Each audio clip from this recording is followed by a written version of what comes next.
स्वागत है मित्रों आप सभी का यूट्यूब के इस ऑनलाइन लर्निंग प्लेटफॉर्म पे। डीएलएड थर्ड सेमेस्टर की क्लासेस चल रही थी जिसमें हम लोगों ने पेपर 1 की कुछ क्लासेस की थी। हम लोगों ने मापन मूल्यांकन के बारे में देखा था, कुछ बेसिक चीज़ें उनकी। आज हम लोग देखेंगे मापन और मूल्यांकन में क्या अंतर होता है और परीक्षण और मापन में क्या अंतर होता है। तो सबसे पहले देखते हैं मापन और मूल्यांकन में क्या अंतर होता है। पहले मापन, घटना या परिणाम के लिए प्रतीक का निर्धारण। मापन में क्या किया जाता है कि जैसे कि कोई घटना या फिर कोई वस्तु हमारे सामने दिख रही है तो हम उसको एक प्रतीक या चिन्ह उसको देते हैं। और मूल्यांकन में क्या होता है कि घटना या तथ्य का मूल्य निर्धारण हम उसी को क्वांटिटी में व्यक्त करते हैं, कितना है, मतलब उसकी मात्रात्मक वैल्यू को। मापन में गुणात्मक वैल्यू को व्यक्त करते हैं, गुणात्मक और मात्रात्मक दोनों को, लेकिन मूल्यांकन में उसको एक फिक्स, एक निर्धारित उसको मूल्य देते हैं। यानी कि उसका मतलब जो भी वांछनीयता निर्धारण की गई थी पहले से ही, उसी के आधार पर उसका हम मूल्यांकन करते हैं। अगला पॉइंट है उत्तर के आधार पर अंक प्रदान करना।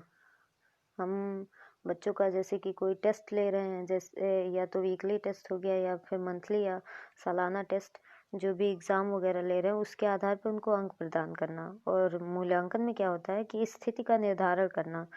अब हम लोग उनको अंक दे दिए, ये तो मापन हो गया। फिर वो फर्स्ट आया, सेकंड आया, या फिर अच्छा है पढ़ने में, बुरा है, या फिर मीडियम है, तो उस हिसाब वो जो वैल्यू दी जाती है उनको, उसको हम लोग मूल्यांकन कहते हैं। और अंक जो दिया जाता है उसको मापन कहते हैं।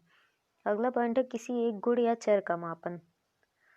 मापन में क्या होता है, किसी एक गुण या चर का मापन होता है, लेकिन मूल्यांकन का क्षेत्र बहुत व्यापक है, उसमें कई सारी चीज़ों को मिलाकर मूल्य दिया जाता है।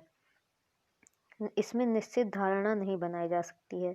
अब हम एक चीज़ का मापन कर रहे हैं तो एक चीज़ के आधार पर हम किसी के बारे में उसके थोड़ी ना बता सकते हैं कि अगर हम बायो का टेस्ट ले रहे हैं तो हम ये थोड़ी कह सकते हैं कि बच्चा सारे सब्जेक्ट में बहुत अच्छा है। जब सारे सब्जेक्ट का एक साथ लेंगे तब बताएंगे ना किस में अच्छा है, किस में बेकार है। तो मापन में क्या होता है, इसमें निश्चित धारणा नहीं बनाई जा सकती, लेकिन मूल्यांकन में क्या होता है, इसमें कई परीक्षणों के आधार पर बालक के विषय में निश्चित धारणा बना सकते हैं। अगला पॉइंट है समय, धन, श्रम का व्यय कम होता है। जाहिर सी बात है, जब एक ही चीज़ का मापन किया जाएगा, इसका क्षेत्र संकुचित है और मूल्यांकन का क्षेत्र व्यापक है, तो इससे क्षेत्र संकुचित होने के कारण इसमें समय, धन, श्रम सबकी बचत होती है, कम व्यय होता है। लेकिन वहीं मूल्यांकन में इसका विपरीत होता है एकदम, उसमें समय, धन, श्रम का व्यय अधिक होता है। अगला पॉइंट है मापन का ज्ञान अपूर्ण है। वही बात हो गई जो हम लोगों ने ये पॉइंट पढ़ा, इसमें कोई निश्चित धारणा नहीं बनाई जा सकती है। जब निश्चित धारणा नहीं बना सकती, इसका मतलब ही वही हो गया कि मापन का ज्ञान अपूर्ण है। और मूल्यांकन में हम एक निश्चित धारणा बना सकते हैं, तो उसका मूल्यांकन का ज्ञान पूर्ण है। अगला और अंतिम पॉइंट है मापन के लिए उद्देश्य जानना आवश्यक नहीं है। अब हम किसी एक विषय का टेस्ट ले रहे हैं तो फिर हमें ये थोड़ी ना कहा गया है तुम एक विषय का टेस्ट लो और बताओ कि वो क्लास में सभी विषयों में कैसा है, अच्छा है। लेकिन मूल्यांकन में क्या होता है कि उसमें एक उद्देश्य आधारित होता है, उसके आधार पे हमें छात्रों के बारे में एक निश्चित धारणा तय करने में मदद मिलती है। और मापन में ऐसा कोई उद्देश्य निर्धारित नहीं होता है। ये तो हो गया मापन और मूल्यांकन में अंतर। आगे हम लोग देखते हैं परीक्षण और मापन में क्या अंतर होता है। परीक्षण क्या होता है, जैसे हम लोगों ने देखा मापन और मूल्यांकन में, मापन एक संकुचित क्षेत्र और मूल्यांकन व्यापक क्षेत्र है। वैसे यहाँ पे परीक्षण और जब मापन में जब हम लोग दोनों को अंतर देखेंगे, दोनों के बीच में, तो हमें पता लगेगा कि जो ये परीक्षण है वो संकुचित क्षेत्र है और मापन उससे व्यापक क्षेत्र है। तो इसमें पहला पॉइंट है, यह मापन के पूर्व की संक्रिया है। मापन के पूर्व की संक्रिया यानी जब जैसे हम लोगों ने क्लास में टेस्ट लिया तो उसके बाद नंबर देते हैं, तो जो क्लास में टेस्ट लेने वाली प्रक्रिया है वो परीक्षण हो गई। और जो उसको मार्क्स देते हैं चेक करके कॉपी वगैरह, वो हो गया मापन। यह परीक्षण के बाद निष्कर्ष या आंकड़ों का भौतिक स्वरूप है, वही बात हो गई। अगला पॉइंट है इसके माध्यम से व्यक्ति विशेष के विषय में ज्ञान प्राप्त किया जाता है और इसके द्वारा किसी सामान्य प्रश्न का उत्तर देने का प्रयास किया जाता है। इनके द्वारा परीक्षण के द्वारा हम जैसे किसी व्यक्ति का बुद्धि परीक्षण कर रहे हैं, उसका आईक्यू लेवल टेस्ट कर रहे हैं, तो उसके बारे में हम व्यक्ति के विशेष के विषय में ज्ञान प्राप्त करते हैं। लेकिन मापन में क्या होता है, हम किसी एक ही चीज़ का मापन कर सकते हैं और उसके बारे में हम किसी व्यक्ति के बारे में निश्चित धारणा नहीं लिख सकते ना।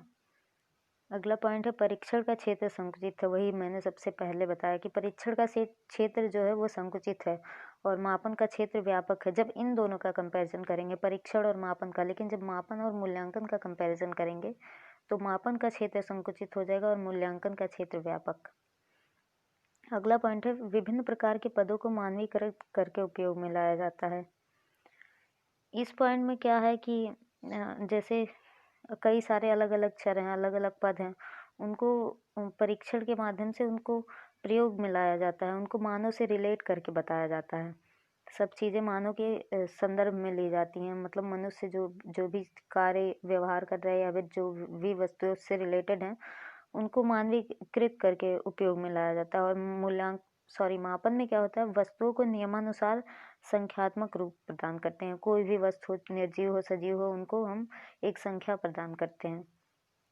अगला पॉइंट है इसका उपयोग स्वयं उपकरण के रूप में किया जाता है। परीक्षण का उपयोग सभी को पता है, परीक्षण का जैसे बुद्धि लब्धि परीक्षण हो गया, तो उसको हम लोग एक उपकरण के रूप में लेते हैं, किसी मनुष्य की बुद्धि को नापने के लिए एक उपकरण के रूप में लेते हैं। तो इसका प्रयोग स्वयं उपकरण के रूप में किया जाता है और मापन हेतु उपकरणों की आवश्यकता होती है।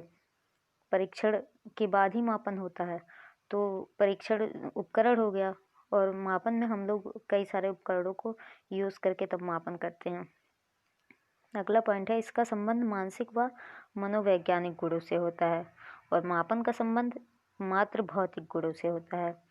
परीक्षण में क्या होता है, बात वही फिर से आ गई, आईक्यू लेवल जैसे हम टेस्ट करते हैं या फिर जो लोग मतलब जो व्यक्ति हैं उनके व्यवहारों के बारे में हम लोग देख कर डिसाइड करते हैं, उसका परीक्षण करते हैं, उसके आधार पर उसके बारे में कोई निर्णय लेते हैं। और मापन में क्या होता है कि केवल उसके भौतिक जो फिजिकल एक्टिविटी कर रहा है, वो जो भी कर रहा है, भौतिक गुण है, उनके आधार पर उसका मापन किया जाता है।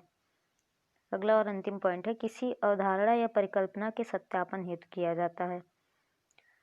ये हम लोग कोई चीज़ पहले से फिक्स कर लिए, और जैसे कि हम लोगों ने कहा कि कोई बच्चा बहुत श्रेष्ठ है पढ़ने में या फिर कोई मंदबुद्धि है, तो हम उसका परीक्षण कैसे करेंगे, तो उसी बात को सत्यापित करने के लिए कि ये पढ़ने में सच में अच्छा है या बुरा है, इसी बात के सत्यापन के लिए हम लोग उसका परीक्षण करते हैं, बुद्धि लब्धि परीक्षण।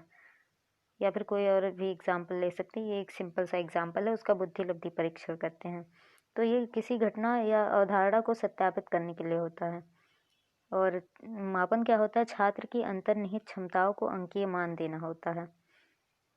ये मतलब उनकी जो भी क्षमताएं हैं, जैसे उनका टेस्ट लेकर और फिर उनको कोई मार्क्स प्रदान करना, ये हो जाता है मापन। तो ये था परीक्षण और मापन में अंतर। हम लोगों ने देखा मापन और मूल्यांकन में क्या क्या अंतर है, परीक्षण और मापन में क्या क्या अंतर है। आज की क्लास में बस इतना ही। धन्यवाद।